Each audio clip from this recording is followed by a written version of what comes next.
What's going on, guys? This is your boy XV Krampus, and today we're going to be going over part 2 of the Antonio Brown versus the Madden Curse series that I have going on. It's going to be a 4-part series. Part 2, we're going to take a look at Maddens from 2004, 5, 6, 7, and 8, and we're going to take a look at all of the cover athletes from those years and how they performed after they were in the Madden cover. Last video, part 1, we went from 99, 2000, 2001, 2002, 2003, 2004. I'm gonna say it was one of everyone's favorite Maddens ever. 2004 was Mike Vick. Do you know what happened after he was announced that he would be the cover athlete? He had an injury. During a preseason game, and he missed the first 11 games of the season. Michael Vick suffered an injury shortly after being announced as the cover athlete for Madden 2004. Missed 11 games, the first 11 games of the season that year. That's what happened with Michael Vick, and definitely one of everyone's favorite Maddens to play because Michael Vick was at 100 speed. You know what I mean? He was that good of a quarterback. Still till this day, whenever Mike Vick comes out in the game, everybody has to jump on it. Still, right now, when I hop on Madden, people are still running with the Michael Vick that came out a little while back, who has like 98, 99 speed. I don't even know anymore. At one point, I think his speed was like 101, 102. I want to say, I don't know, something crazy like that. So yeah, Mike Vick has been a fan favorite since he came out of Virginia Tech, pretty much, right? But 2004 makes the cover, gets injured during a preseason game, misses the first 11 games of the season. Let's move on. Let's continue on the list. Let's go to 2005. 2005. Ray Lewis. Ray Lewis makes the cover athlete for 2005. What happens? Doesn't get any interceptions that year. First time to ever happen in 2004. I'm sorry, not 2005. 2004. He didn't record any interceptions. This is after he was announced that he will make the cover. And in week 6 of the following season, after he was the cover athlete, he had to end his season abruptly. Had to end it because he tore his right hamstring. So far we see a track record right now. This man, one of the best, most feared linebackers ever, doesn't record an interception after he was announced as the cover athlete, and then the following season had to end the season 6 weeks into it because of a right hamstring injury. So the track we're seeing right here, the pattern we're seeing is that whenever you make the cover, you're done. You're done for. If you are an athlete, I'm not a Madden player, I'm sorry, an NFL player, and the NFL approaches you, or Madden approaches you to be on the cover of their next game, say no. Just say no. Unless you're Tom Brady. But even if you're Tom Brady, right now you're like 41 years old. If you say, okay, I'll be in it, you will get injured. Not just because the Madden curse, but because of your age. You're 41 years old. There's no point, right? But we're seeing a pattern. All right, we seen this pattern, Madden 2006. It's a little sad for me because I'm an Eagles fan, right? As an Eagles fan, it makes me sad because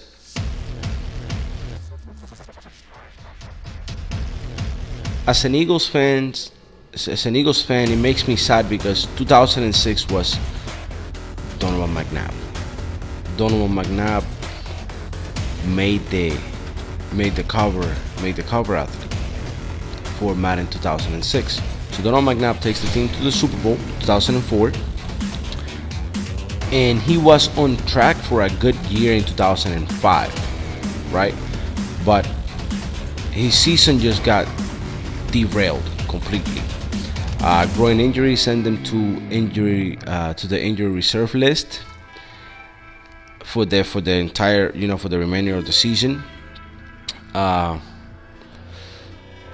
the following season, 2006, after he was in the cover already, right?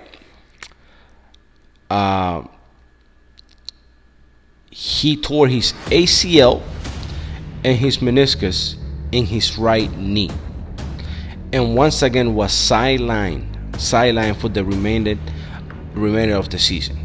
Again, twice. And then from there, it was just a lot of inconsistencies for Donovan McNabb. And although we had a great team, it never materialized into anything. As you guys know, it didn't materialize until last year. Thank God. We were looking a little doubtful there until Tom Brady finally fumbled the football and, of course, dropped the pass.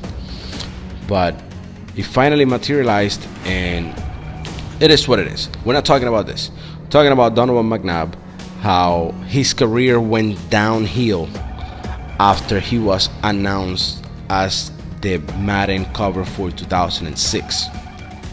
Let's move on. Let's see 2007, which is going to be Sean Alexander, I believe. Sean Alexander, the epitome of the Madden curse. If I seen one, it's Sean Alexander, the epitome of the Madden curse. Are you guys ready for this? So he makes the 2007 makes the 2007 Madden cover out, right?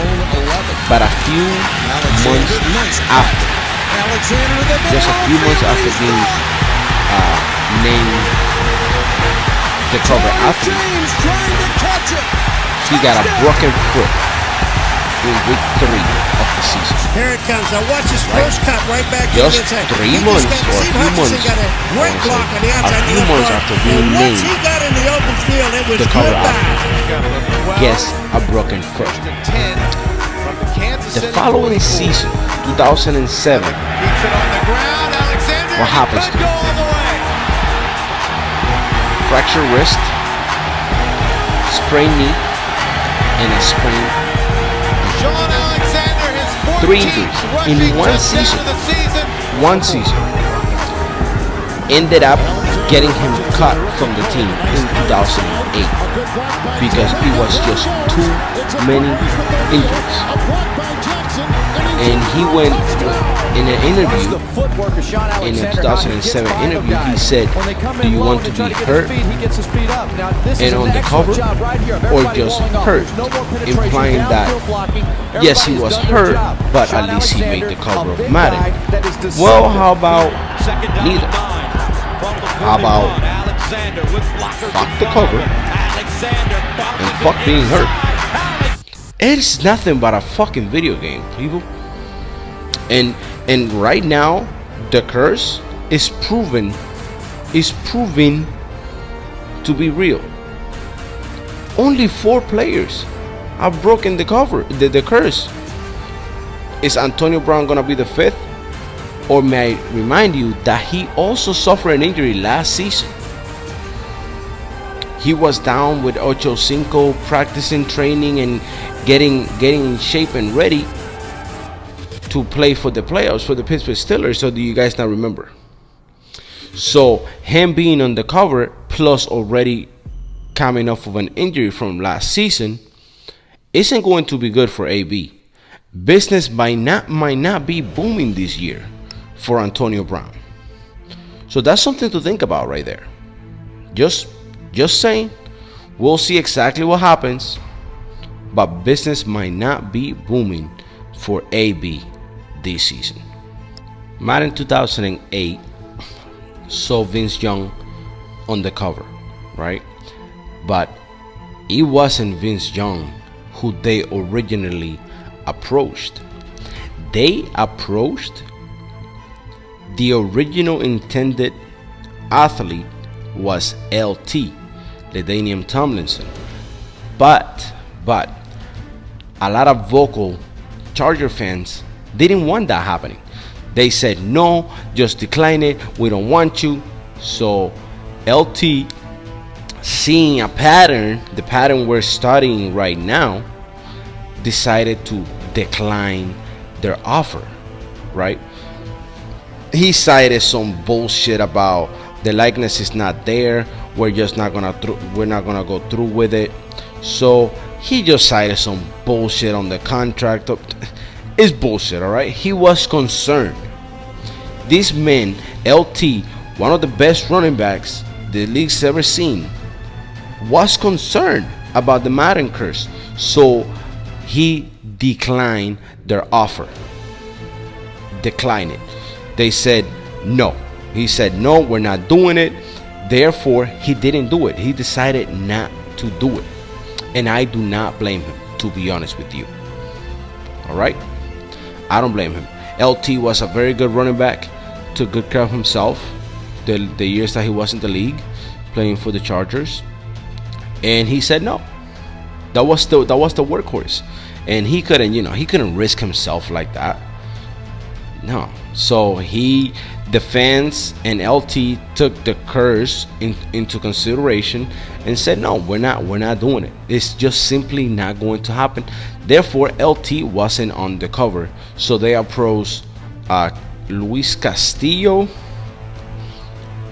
for the English Spanish version of the game, and then Vince Young as the official Madden cover. So, but before those two, there was LT. LT was the intended target, and he said no. So the curse bit Madden on the ass that time around in 2008. Thank you for watching part 2 of this series. Make sure you leave a like, comment, and turn on notifications, and do not forget to subscribe to the channel and let me know what you are feeling about the series, what you're not liking about it. Do you think Antonio Brown is going to become the next victim, or will he defy the Madden curse completely? Until next time, I am out of here. Peace.